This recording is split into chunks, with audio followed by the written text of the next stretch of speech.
Hello, everybody. Welcome, welcome, welcome. It is time for another kick-ass career conversation. I am Kim, I am Louise. and we are joined by Allie. Nice to meet you and nice to see everyone. Allie. We're so glad that we're here. We're going to let people know more about you in just a minute, but we want to start this week how we start every week. Friends, what are we celebrating today? I say it every week, how much I love this question and how much I appreciate this opportunity to actually reflect on my week, because I do take some time to think about what's happened and what's going on. What do I want to leave behind? But this celebrating is kind of what I want to take forward. And it's this opportunity I've had in the last week to reflect with my clients on their coaching journey. And it just has given me goosebumps and such appreciation and gratitude for the work that I do and for the people that show up every single week to every single session that really want more from their careers. And it really does give me goosebumps. And I love having that time to reflect with them, to show them where they've grown on their journey and where they are now compared to where they were just a few months ago.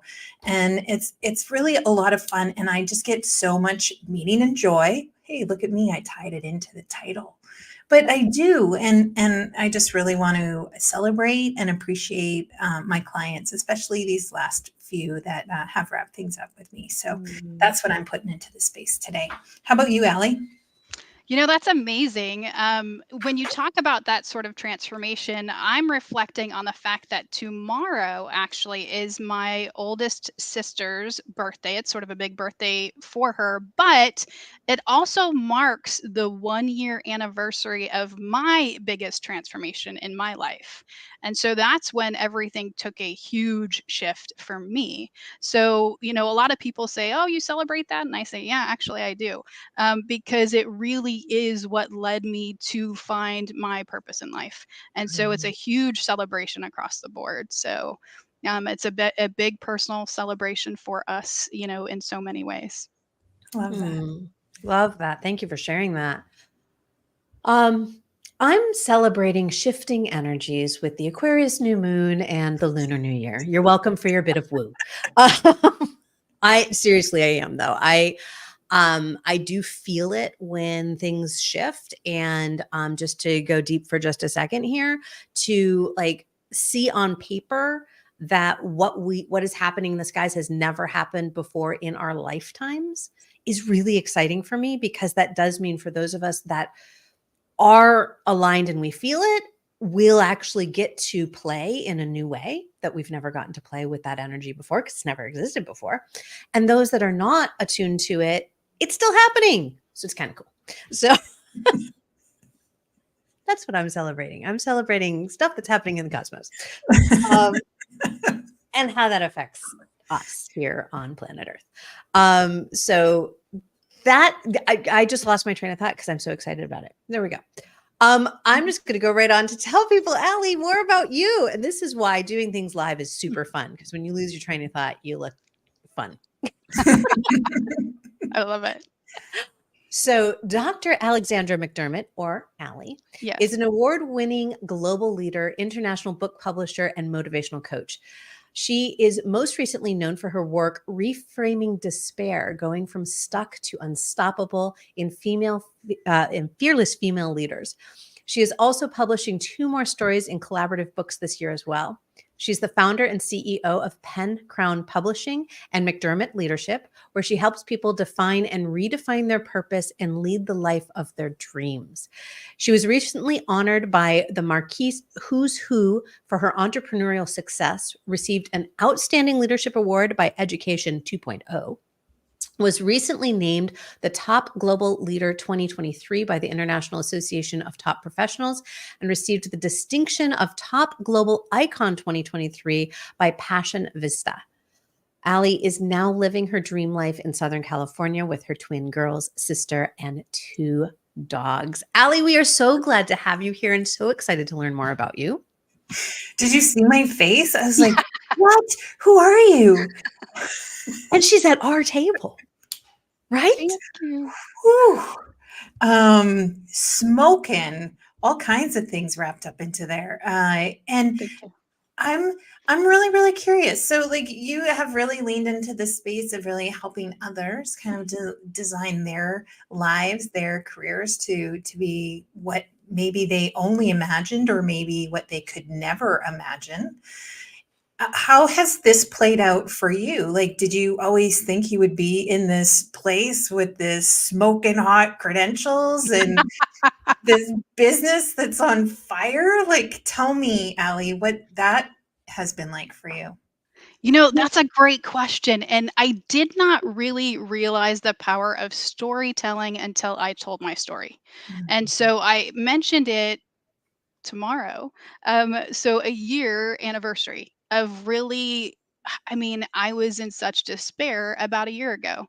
And so really taking the entire year to show up differently. About, I would say, June of last year, May, June of last year is when I told my story in the book. And that's when I started to show up differently in the world.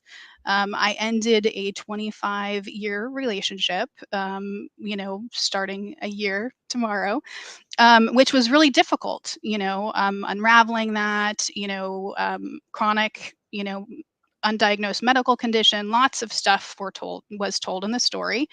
But really understanding the power of storytelling, right? And then showing up differently in the book kind of gave me the understanding that there's a different platform here for people to share their messages with high impact, right? And to create the legacy that they want to leave in the world. And so I shifted my entire focus to really connect to leaders and help them show up in the world differently. So everything in my life changed after that. And I found my purpose in, I'm 50 years old, I've done kind of everything in life. I've been an attorney, I've been in retail, I've been a professor, I still teach in an MBA course that I'll never give up, right? But I've kind of done everything. But I really realized my purpose in life was to help people really share their stories and to create the legacy they want to leave in the world.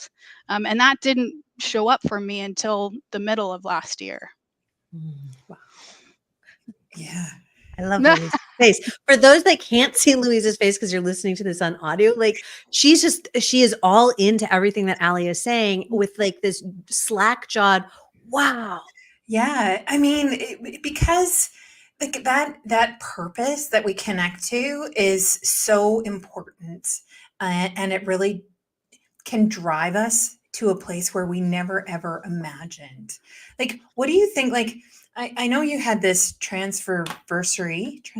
Yes, I love that transversary. That's awesome. Um, but but what happened like through your career and through your life? You did all of these kind of weaves and things, bips and bobs here and there. Like, what was were you trying to find your purpose, or like what was that like? What drove you to those careers or those choices? Great question. So I have core values. So my core values are integrity, authenticity, and service. And so all of them really leveraged my strengths, right? So there was no question about that. My skills and abilities. I was an attorney for almost a decade. I certainly loved what I did, serving clients in that way. I was in retail. I love fashion, right? And there's so much service that you do in retail and helping people show up in that space as well. An entrepreneur, always a serial entrepreneur.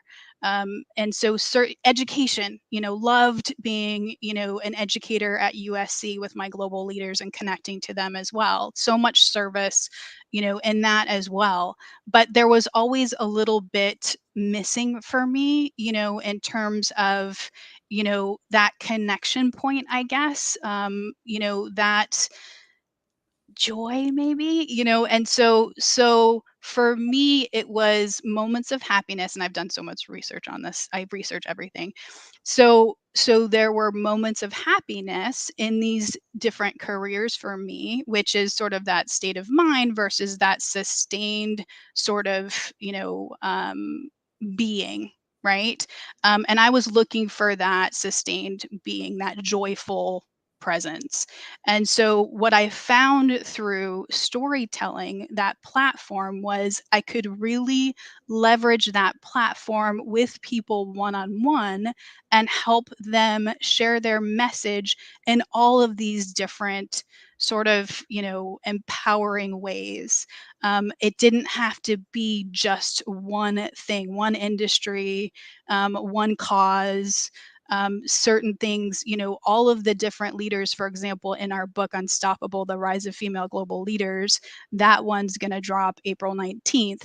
Every single high level female global leader has a different purpose for herself. So, in terms of telling her story, I feel like in a way I'm helping support her in sharing her message with high impact and creating her legacy. So it's not just, a legal issue or, something like that. It's 20 different sort of causes, right? It's 20 different, ways to help her create her legacy. And so it's so much maybe bigger of an impact, I guess. I don't know. But there's so much more opportunity to create that high level impact through this sort of platform. I hope that makes sense. Oh yeah. Wow. There are like juicy bits that I just want to dive into there. So, also former practicing attorney. My husband Mhm. calls me a recovering attorney. Yes. Right. Because it is, we spend a lifetime recovering from it. And yet, I don't know for you, I went into it because I wanted to create an impact. I wanted to be of service. I wanted to make that difference in the world. And I thought, Mhm. oh, law is a great way to do it. I can stand up for the little guy. I can fight the good fight. I can do those things. Um, even if it's in a divorce, like I can still, right? Whatever it is, I Sure. can do those things. And you also peppered in there these words of legacy, sustained presence. Is that what you Mhm. were? Okay. Yes. Um, yes, because that speaks exactly to why I didn't want to stay in that industry anymore. Yes, the systemic changes were. I didn't feel like I could make the impact from within, so that was part of it.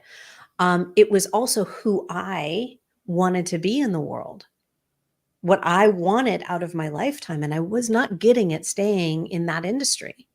Right.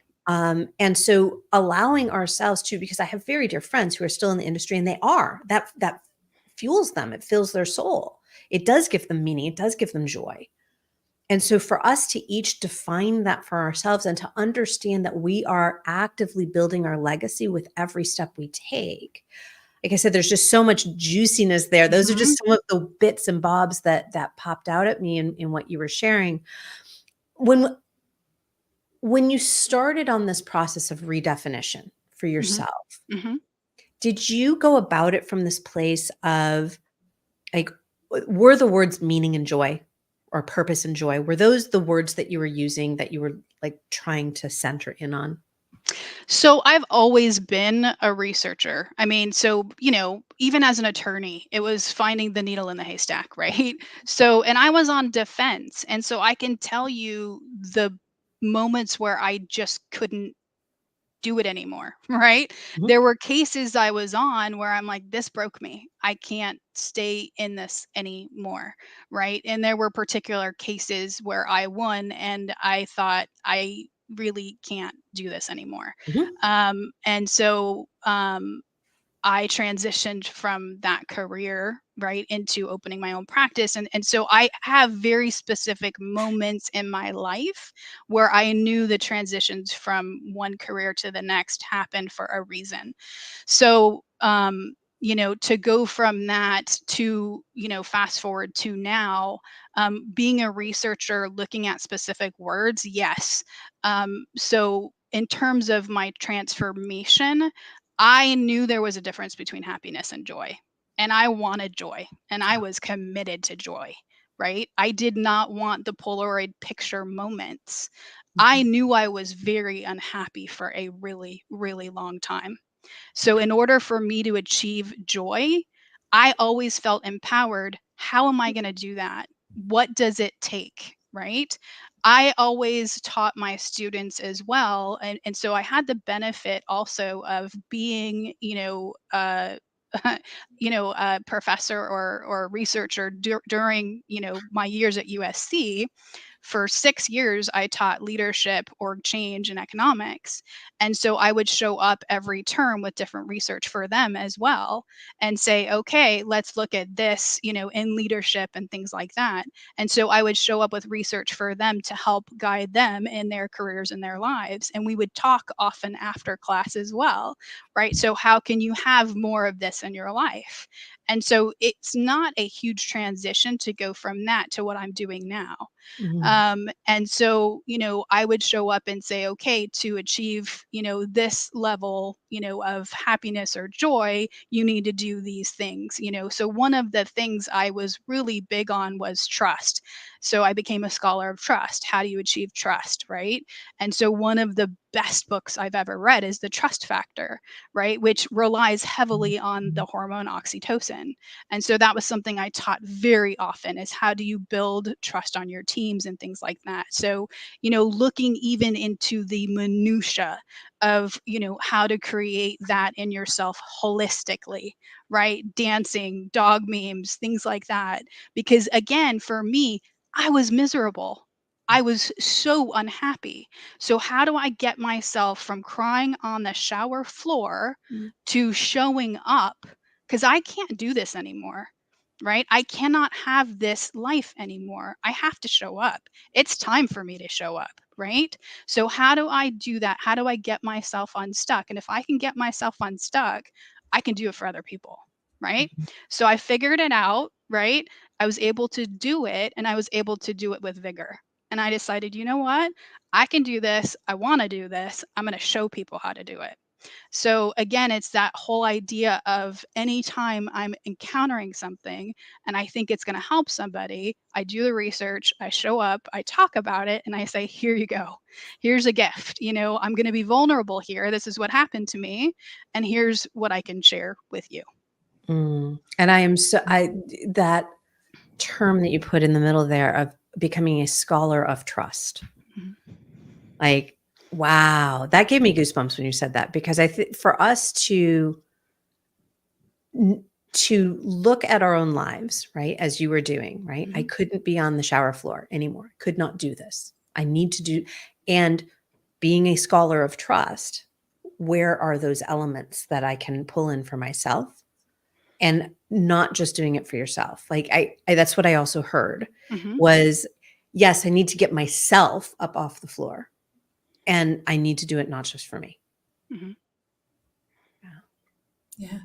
So I'm really curious because I Sure. think sometimes when we have these moments when we can really kind of anchor to, right, like that low point, right, the shower room floor, the thing that happens to us, that moment of absolute crisis Mhm. that says I can't move forward anymore.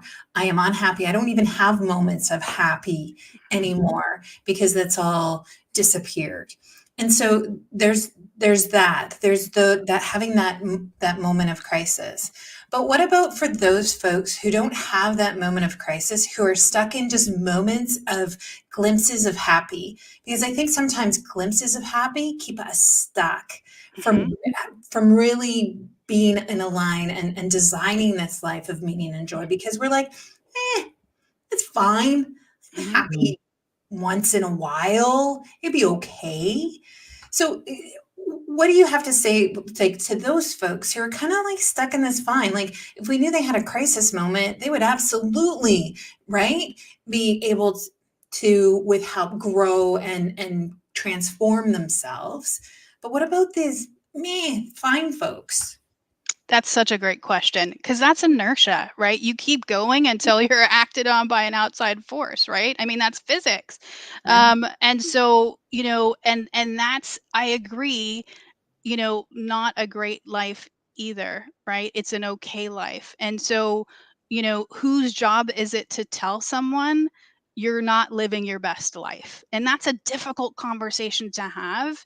And it's fascinating because what I've told people as well is when you're sort of stuck in something, I didn't even realize moments myself until my adult daughter told me, if the behavior doesn't change at home, I'm yanking you myself by the time you turn 50, right? So sometimes it does take someone from the outside to point out behaviors or, parts of someone's life that needs to change. It takes that loving presence in someone's life, that supportive element. But it's difficult. I don't have a degree in psychology or anything like that. That's not my bailiwick. But, that is, like I said, inertia when we're just moving along until something does kind of hit us off balance. But all I can say to people is, if you want your life to be the life of your dreams, right? Then you have to make actions to change it. You have to change your behavior because nothing's going to change until you do. But it's not, I don't think, our job to tell people that things need to change unless they're seeking that input. Right. Well, I think that's this idea behind designing, right? Mhm. The title of today's episode is Designing a Life of Meaning and Joy. We don't want somebody, we may hire somebody to design a house for us, but we usually don't do it without our input, right? We Exactly. don't just say, just go Exactly. design a house for me and I don't care what it looks like. You want input on it.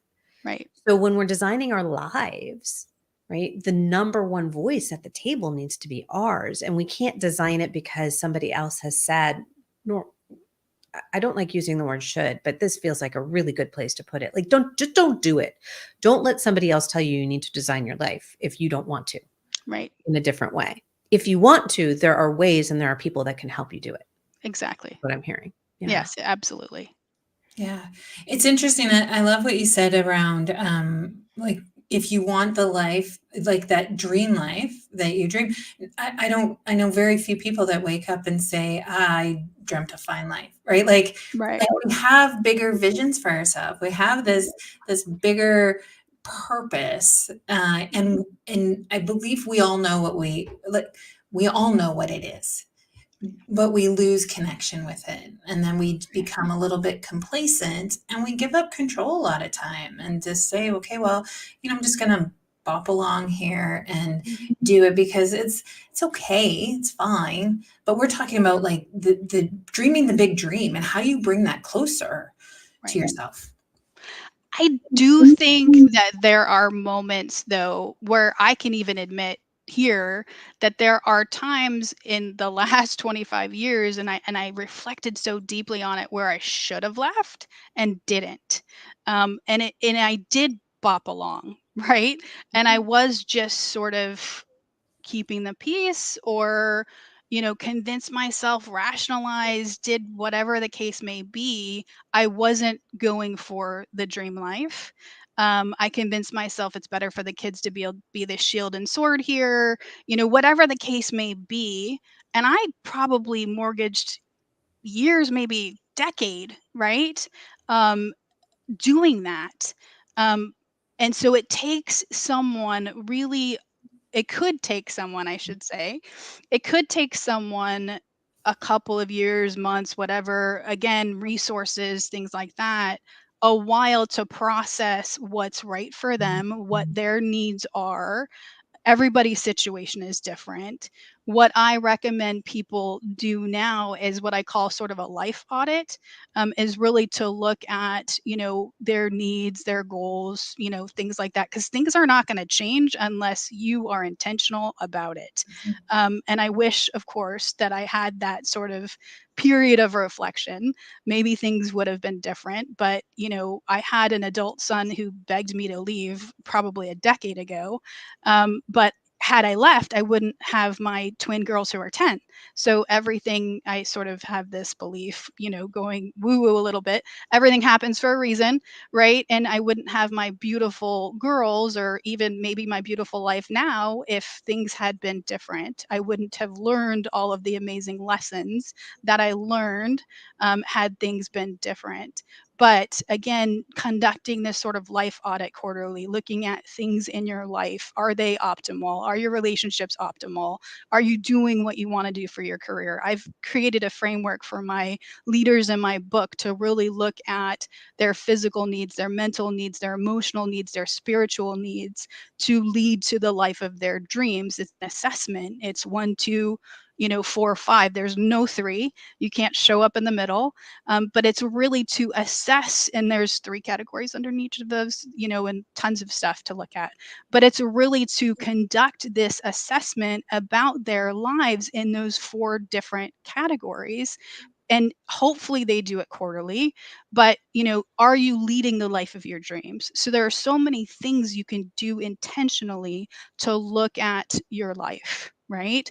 But again, it's hard to show up in someone's life and say, hey, by the way, I'm not seeing you're leading a really great one over there. It could be better, right? That's really hard. My daughter was able to do that to me, but that's a really difficult conversation to have. Well, and that starts with trust and the type of Right. relationship that you have with them and all of that. Absolutely.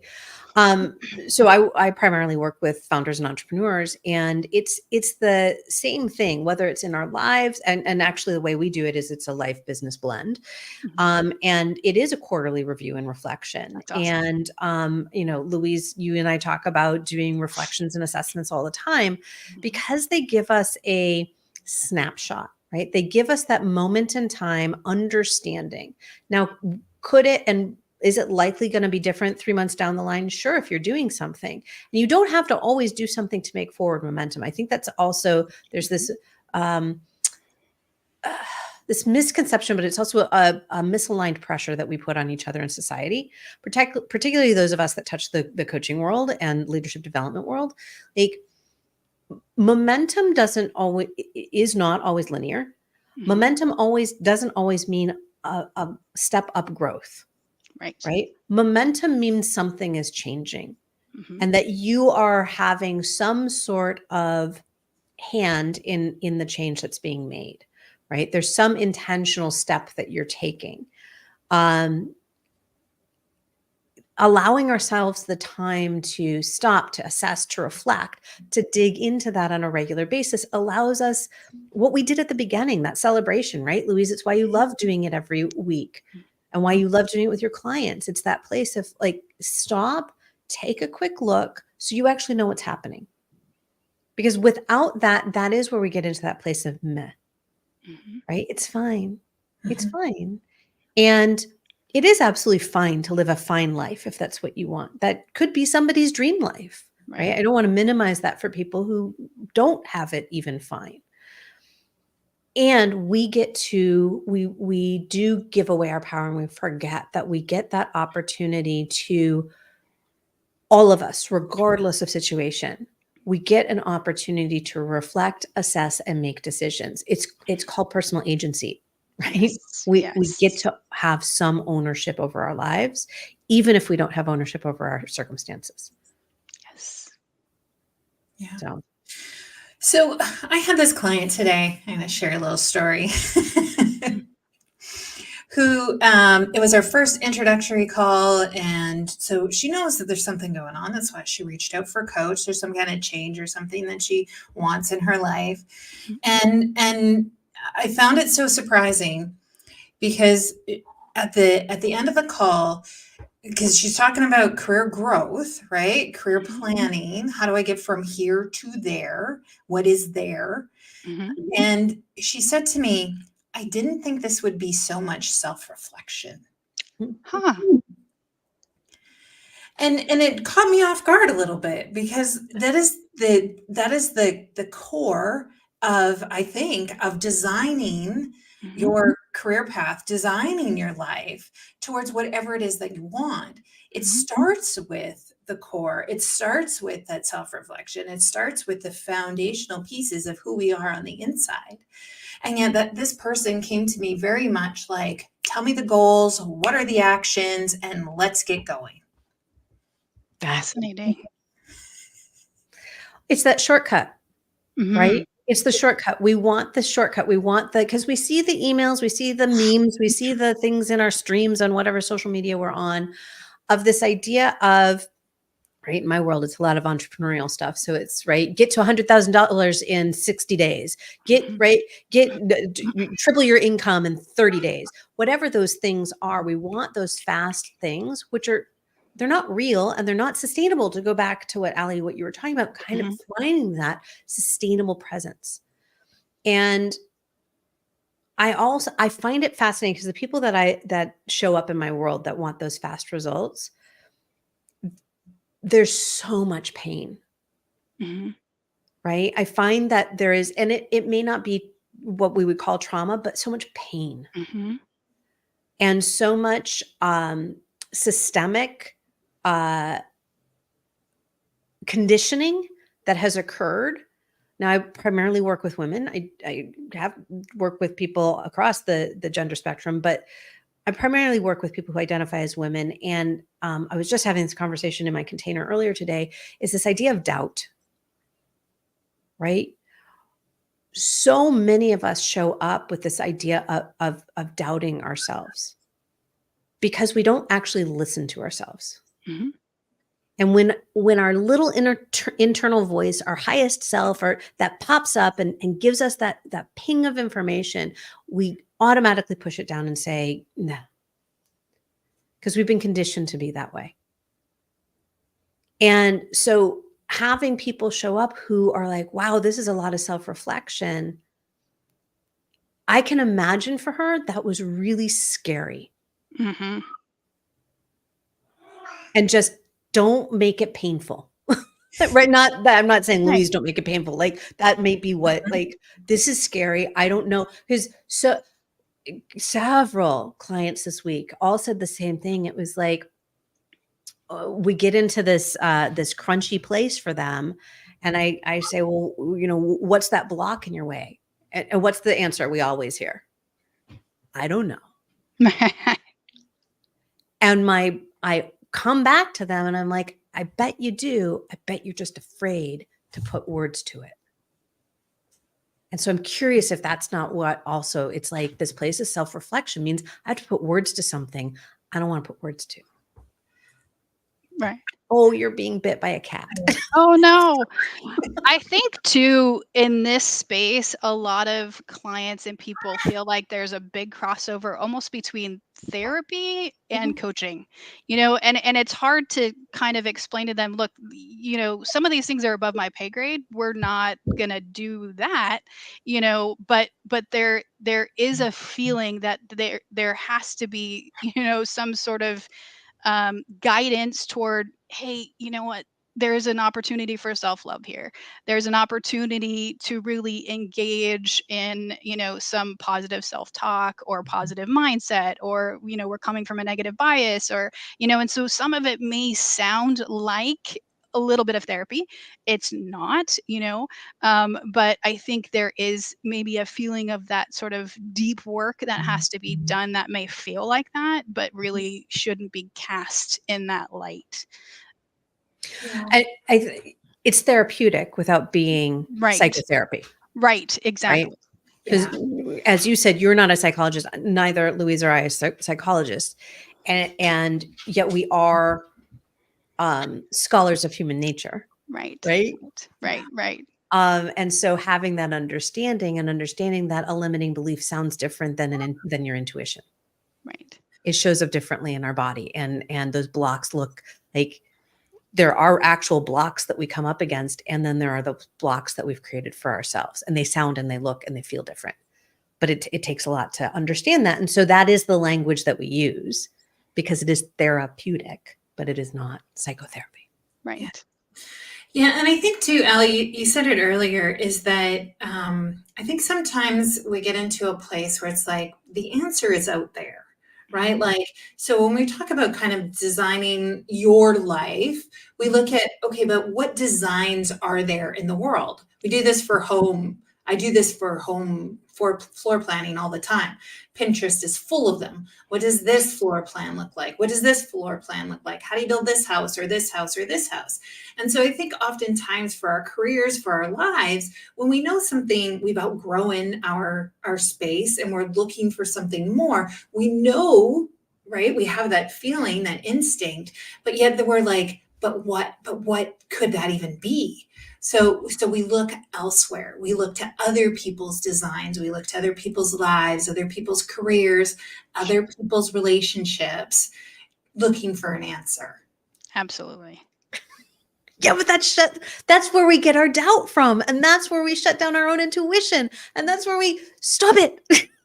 Like, We yes, don't you will have be to. inspired. Yes, exactly. And empowered, right? Just to Right. see like this is what's out there, right? And I can design my life, my beautiful life, by looking at the inspiration, the empowerment from others, and then even connect to them. I mean, with the amazing global platform we have, it makes it so easy to connect like we are just right now.